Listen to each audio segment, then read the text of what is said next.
Hello students, this is Professor McDermott with your video lecture on the Mediterranean world. So up to now we've dealt with different cultures and civilizations in the ancient Near East and in Northern Africa, but today we're going to broaden the focus a little bit and talk about the whole complex of cultures that was developing around the Mediterranean Sea up to about 1200 BC. And as we do that, we'll pay special attention to the Hebrew people. But first, back to Mesopotamia for a few minutes. So, the Great Wheel of Fortune, the rise and fall of empires in Mesopotamia continued, with nobody being able to solidify control.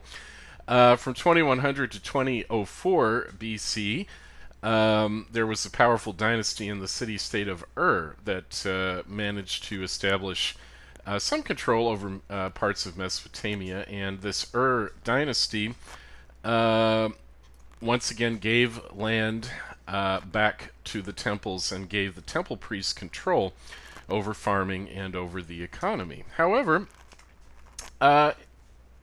a powerful ruler emerged in the city-state of Babylon. His name was Hammurabi, or sometimes Hammurabi. I've gone with the P spelling because that is how your textbook spells it. But Hammurabi ruled starting in 1792 BC in Babylon and proceeded to conquer the rest of Mesopotamia, so that he had succeeded in reunifying Mesopotamia and ruled for 42 years very effectively. And Hammurabi relied for support on an allied group known as the Amorites. The Amorites were a Semitic people, S-E-M-I-T-I-C, Semitic people.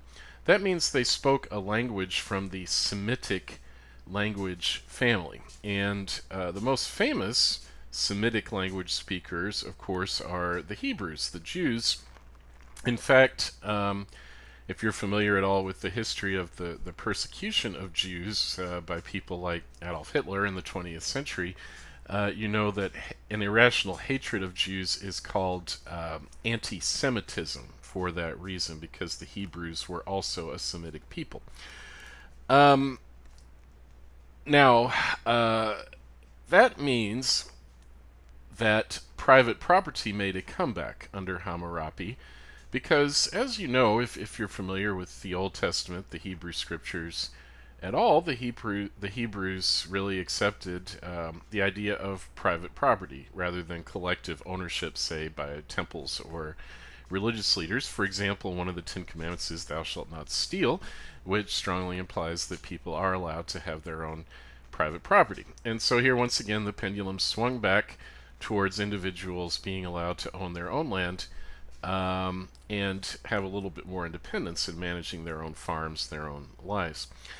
Another thing that Hammurabi did was to really champion the patron god of Babylon, whose name was Marduk.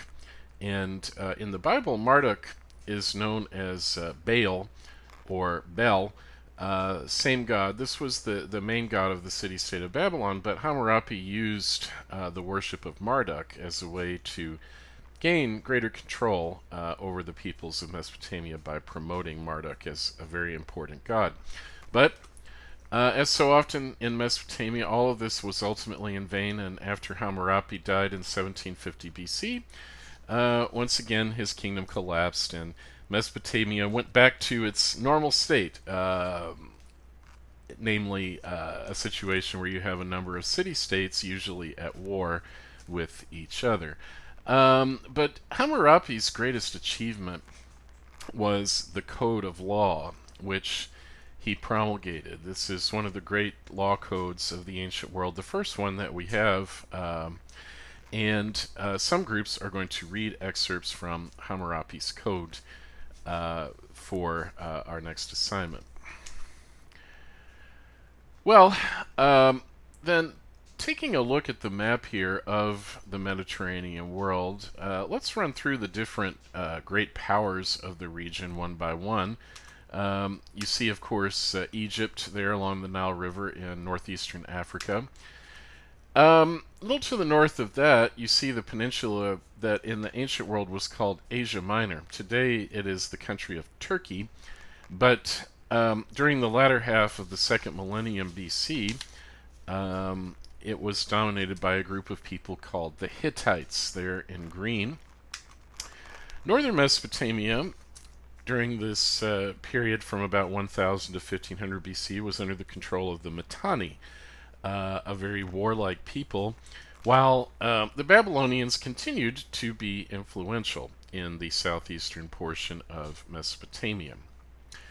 But now here too, we see the very beginnings of European civilization. Europe had been quite backward compared to Africa, Asia, China, in terms of developing civilization. Up to this point, Europe had been pretty much a collection of hunting and gathering tribes living in the most primitive hand-to-mouth conditions, but it's during this period that we see the beginnings of European civilization on the island of Crete. If you look at the top left of the map, you see off the southern coast of Greece the large island of Crete. And during this period, a group of people known as the Minoans created an advanced and prosperous civilization there on Crete. And imitating the Minoans were another group on the European continent in the southern part of Greece known as the Mycenaeans, centered on the city of Mycenae. And they benefited from Cretan civilization, and they became quite powerful and prosperous in their own right. Finally, the region called Palestine, which during this period is basically home to a collection of different Semitic tribes who were fighting it out with each other for control, but also was of great geopolitical significance because, as you can see, really, Palestine was the crossroads of trade for the Mesopotamian world. This land of Canaan, the area now known as Israel and Palestine. And it's obvious that, for example, if you wanted to trade, if the Egyptians and the Mesopotamians, say, wanted to trade with each other, they had to go through Palestine. And so several different powers got involved in the attempt to control Palestine, or at least to guarantee that they could trade through Palestine when they needed to.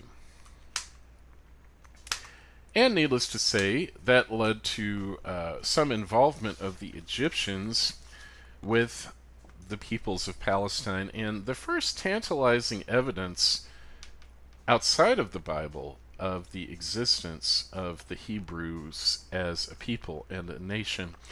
And we get this from the 19th dynasty of the New Kingdom. Pharaoh Ramses II, a very important, powerful pharaoh who ruled from 1279 to 1213 BC,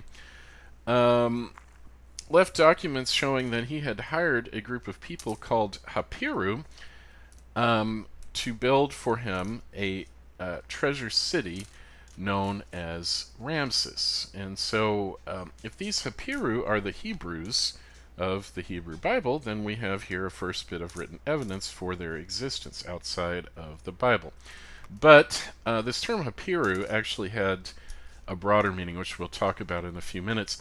Another pharaoh of the 19th dynasty, Merneptah, launched an attack on a group of people in a kingdom called Isiriar, Isiriar.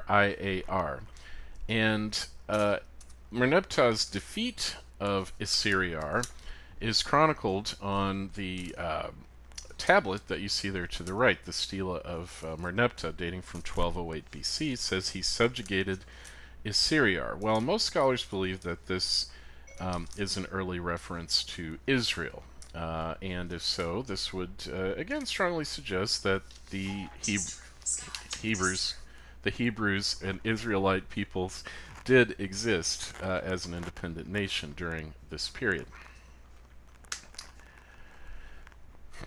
Now, I want to focus on an event that took place around the year 1200 BC, a really catastrophic event that occurred throughout the Mediterranean world, and it's one that has baffled and intrigued many historians for a long time.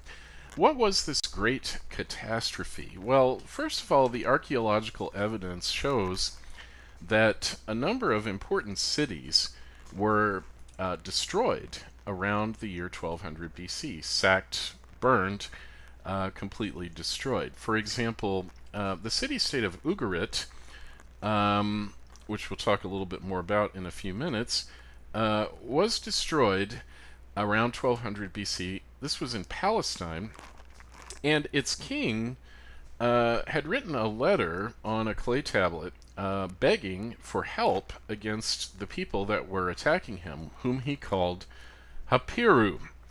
But unfortunately, he never got to send that letter because apparently the Hapiru destroyed Ugarit while the letter was still baking in its kiln. And so that was the end of Ugarit as an independent power. And at this point, I'll just mention that this term Hapiru actually does have a broader meaning. It means mercenaries. It means mercenaries. That is, soldiers of fortune, people that hire themselves out to fight for money. So the king of Ugarit is saying that these mercenary soldiers are attacking him. Now, it is possible that Hebrews did sometimes hire themselves out as mercenaries, and therefore it is also possible that there is a connection there with the Hebrew people, but other peoples did that too. And so mercenaries were almost certainly from other cultures besides the Hebrews. Another city that was destroyed around 1200 BC in this great catastrophe was the famous city of Troy. And of course, one of the greatest works of world literature, the Iliad, written by the Greek poet Homer, chronicles how soldiers from the Greek mainland laid siege to Troy for a number of years before finally succeeding in capturing and destroying it by means of a wooden horse in which some of the soldiers hid and snuck into the city that way.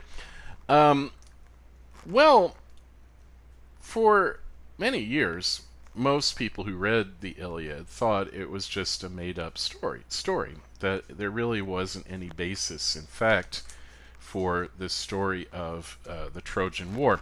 But in the 19th century in Germany, there was one man named Heinrich Schliemann who really believed that the Trojan War had actually happened, and he made it the project of his life to prove that. Fortunately, he was a very wealthy man, and so he was able to put together an archaeological expedition to go to Troy and dig through the different layers of the various cities of Troy that had existed at different times in history. And what do you know, when he got down to the sixth layer, he found evidence of mass destruction. And furthermore, this layer dates to, you guessed it, about 1200 BC, the time of the Great Catastrophe.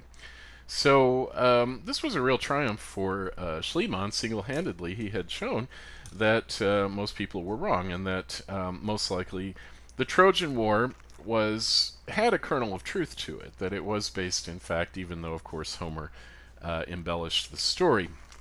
Schliemann went on to conduct archaeological digs in Greece at Mycenae and recovered a lot of wonderful treasures from the Mycenaean culture, like the gold mask that you see there in the picture, which he labeled the Mask of Agamemnon, believing that it had belonged to the king Agamemnon, who appears in the Iliad. Probably not, but still a fantastic find for Schliemann. Well, there are literally dozens of theories about what caused this great catastrophe.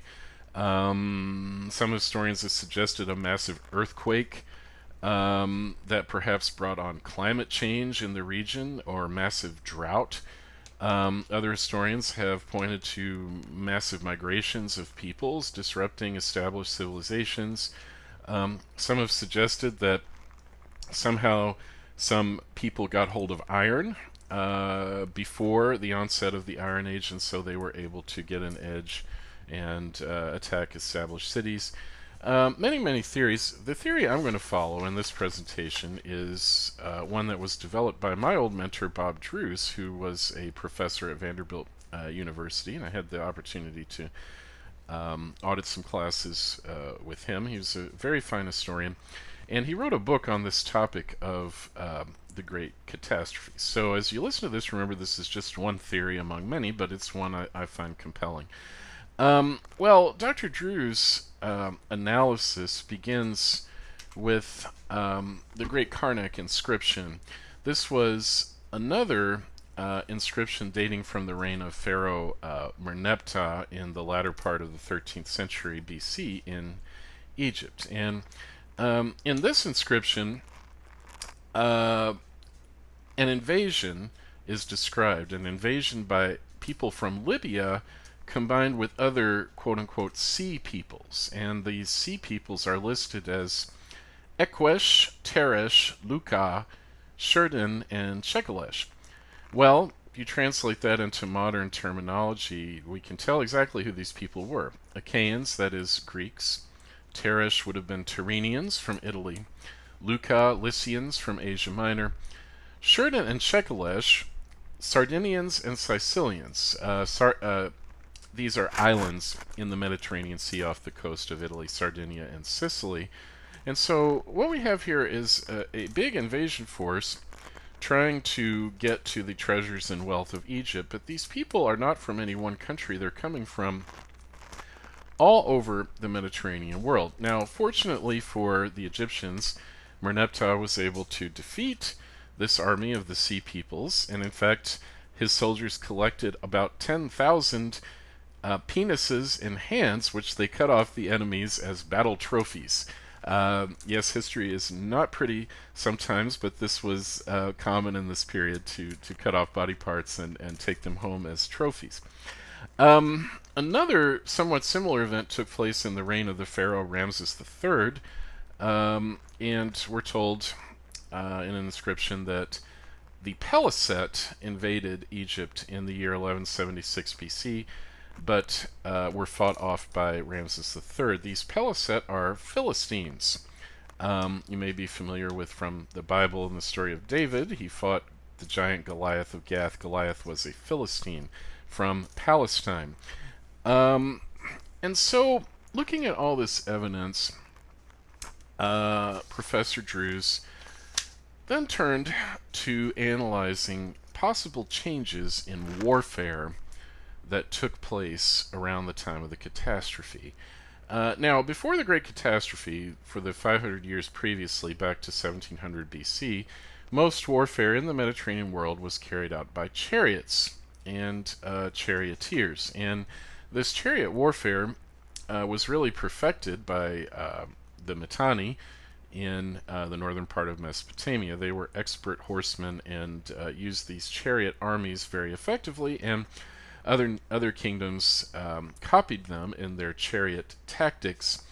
So the way this would work is that each side would have hundreds or maybe even thousands of chariots, these small wheeled wagons really being pulled by a horse, and on the chariot you would have two men, normally a chariot driver, and you would have an archer, a man with a bow and arrow, who would shoot at other charioteers from his chariot. And so then both lines of chariots would line up against each other. They would charge at the same time and shoot at each other, try to disable the opponent's chariots, and then they would turn around and do the same thing again until one side or the other got a decisive advantage.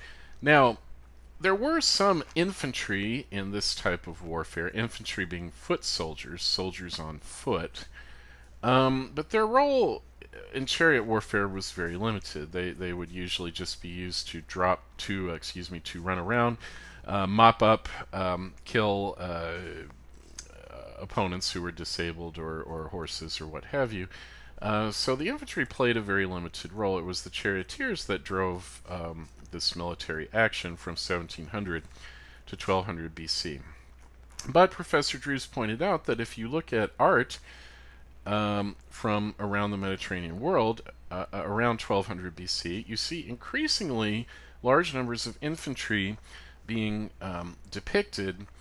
And furthermore, you see them carrying new weapons. For example, javelins, that is spears, the kind they use in the Olympics to this day, and also carrying longer swords than had previously been normal. And so, apparently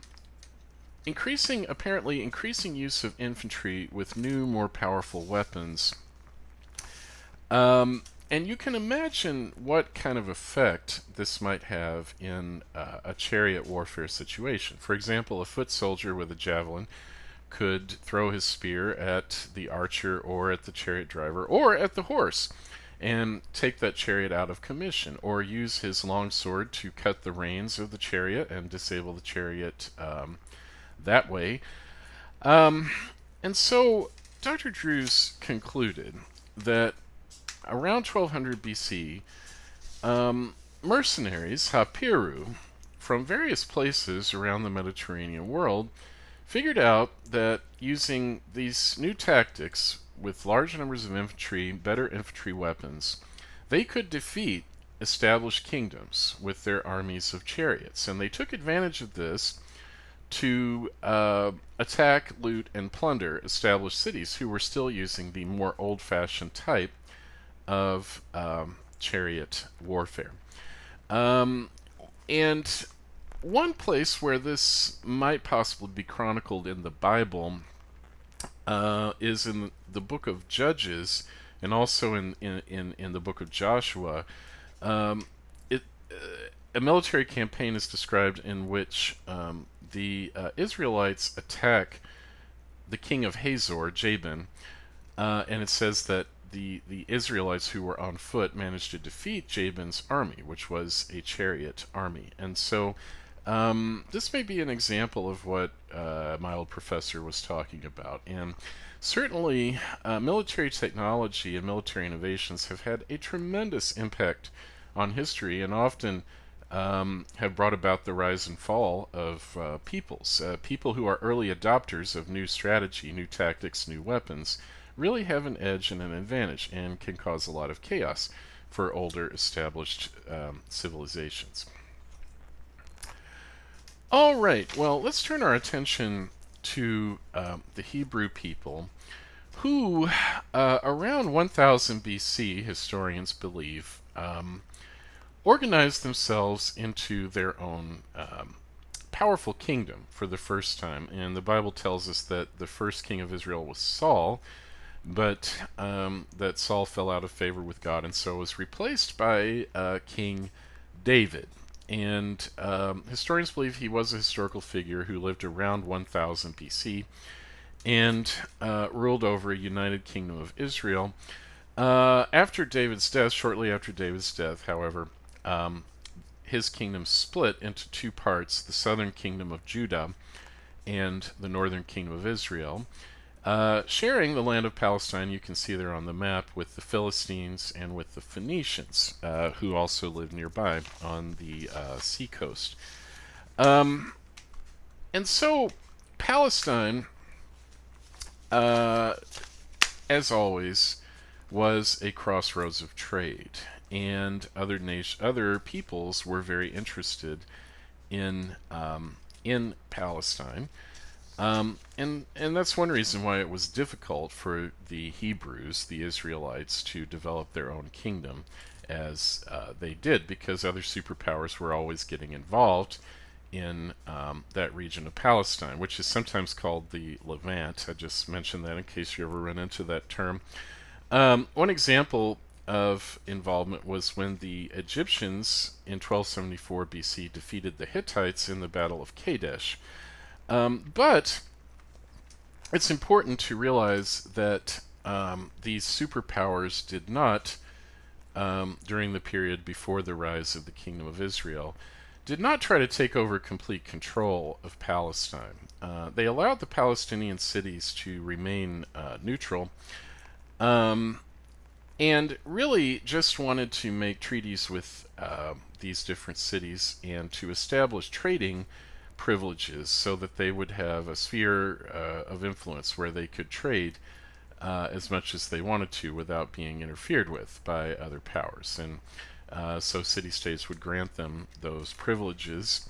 City-states like Ugarit, who I mentioned earlier, the great period of Ugaritic civilization was from 1400 to 1200 BC, and really all of us owe the Ugarits a great debt of gratitude because it was the people of Ugarit who invented the concept of an alphabet. Now, previously, in Egypt, for example, you have hieroglyphic writing, and in Mesopotamia, you have cuneiform writing.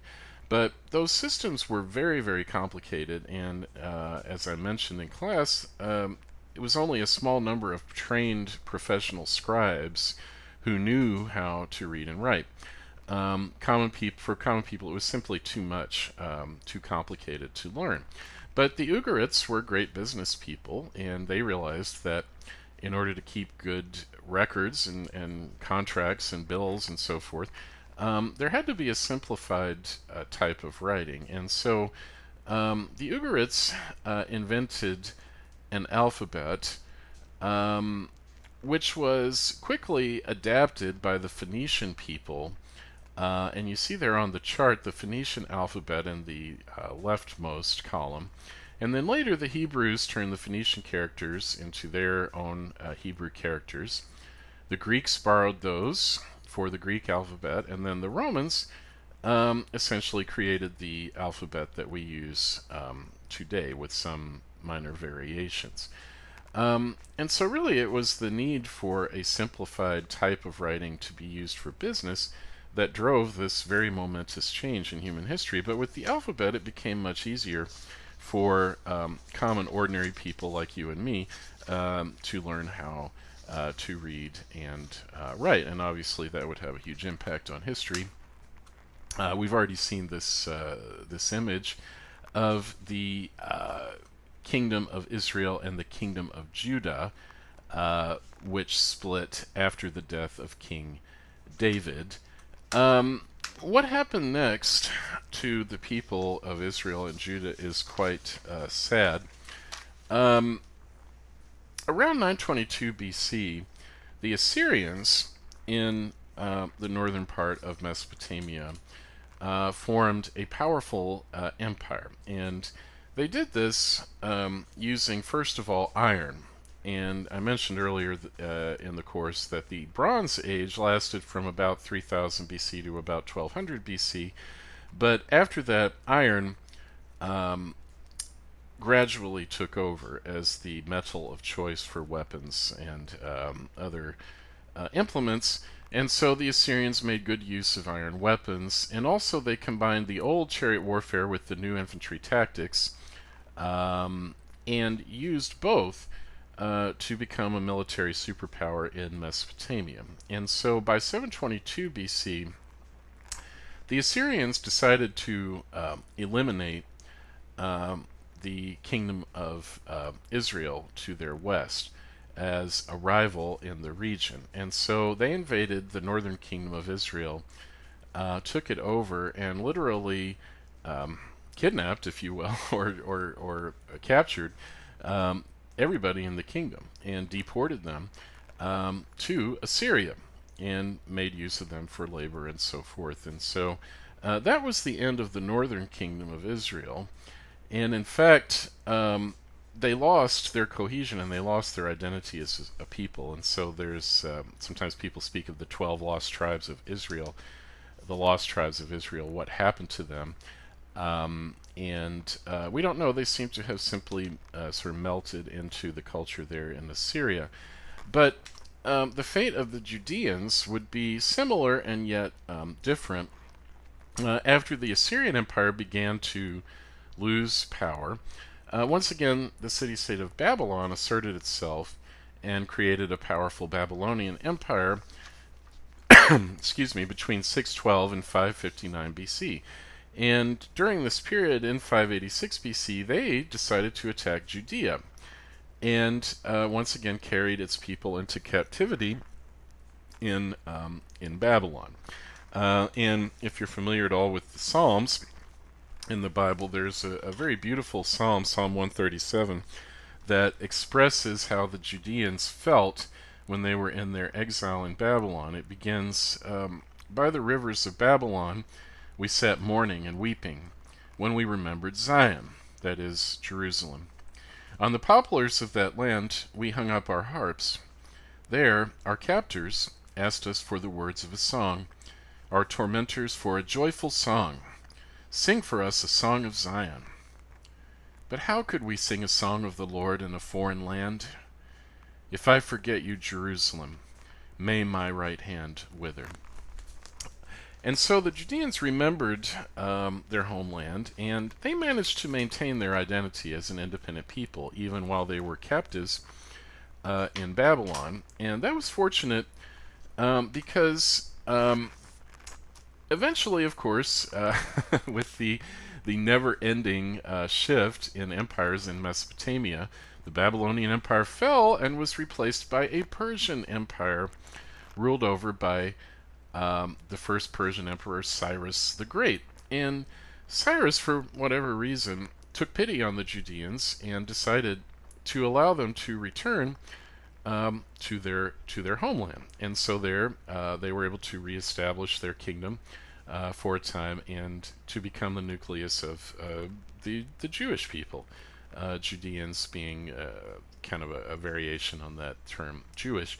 And when they went back and were exploring in the ruins of their temple, Solomon's temple, they found the scroll of the Torah, the law of Moses, the first 5 books of the Hebrew Scriptures, and we're told that they wept to discover this Torah and to rediscover the laws which Moses had given them. And so the rest of the groups who are not reading the Code of Hammurabi will read from the Law of Moses and also the creation account from the book of Genesis. And once again, we'll see what we can do in comparing and contrasting the Hebrew Code of Law with Hammurabi's Code of Law from Mesopotamia.